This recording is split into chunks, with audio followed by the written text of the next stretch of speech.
We use a guinea pepper, hotter than Hades. When the gods see this willingness to suffer, to sacrifice, they pay attention.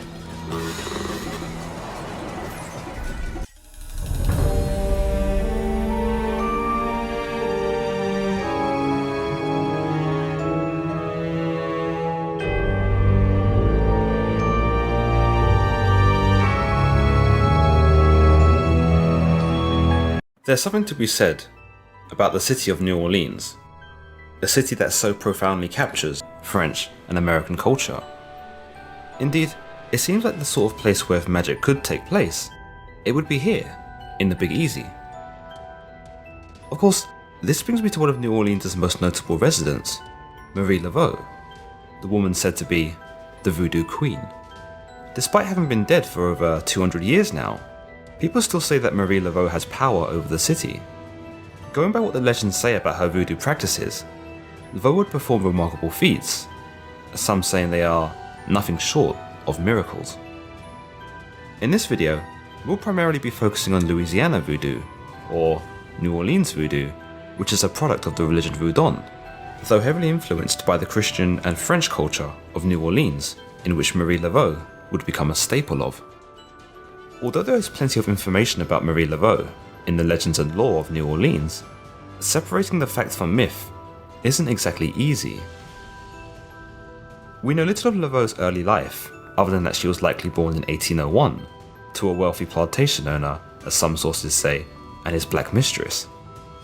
Her father, who is also cited as being Charles Laveau, may also have been something of a politician, going on to become a mayor of New Orleans in 1812. Her mother was named Marguerite, and was also said to be something of a voodoo practitioner. We also know that Laveau would go on to marry a man named Jacques Paris, a carpenter who would give her 2 children. However, Paris would suddenly go missing in 1824, whereby Laveau would speak of his death, claiming to be a widow. Though it's equally believable that Paris had simply deserted Laveau, but that she was too prideful to admit this. After all, she was described as being a beautiful woman, tall with dark curly hair and golden skin. At the pinnacle of her notoriety, tabloids would describe her as having good features. Good features at the time meaning that she appeared to have the physical traits of a white woman more than a black one. After Paris's death, Marie would begin working in a beauty parlor as a hairdresser. This is actually one of the most important parts of her life, for it's here that she would service the wealthy white and Creole women of New Orleans, whereby they would confide in her their most intimate secrets, desires, information about their husbands, lovers, their estates, and family affairs. Many believe that this wealth of information that Laveau would receive on a daily basis is what gave her political leverage, and is the reason why she was able to rise up through the social ranks. Laveau would later begin a relationship with a man named Louis Christophe de Glapion, a man from a powerful local family, whom she would birth 15 children to in rapid succession. It would lead her to quit hairdressing and devote her time to raising her brood. It's here she began to take interest in her mother's voodoo practices and traditional African beliefs. Voodoo had a sinister reputation for itself in Louisiana, and was even banned at several points. Many believed it was the art of the devil, and that it was here to usurp Christianity, turning Christians and good folk onto a darker path filled with mystics and magics. Of course, many who held this view were not entirely familiar with voodoo and traditional African beliefs, and were likely to embellish the practice to serve their own agenda, citing it as evil, corrupt, or otherwise blasphemous.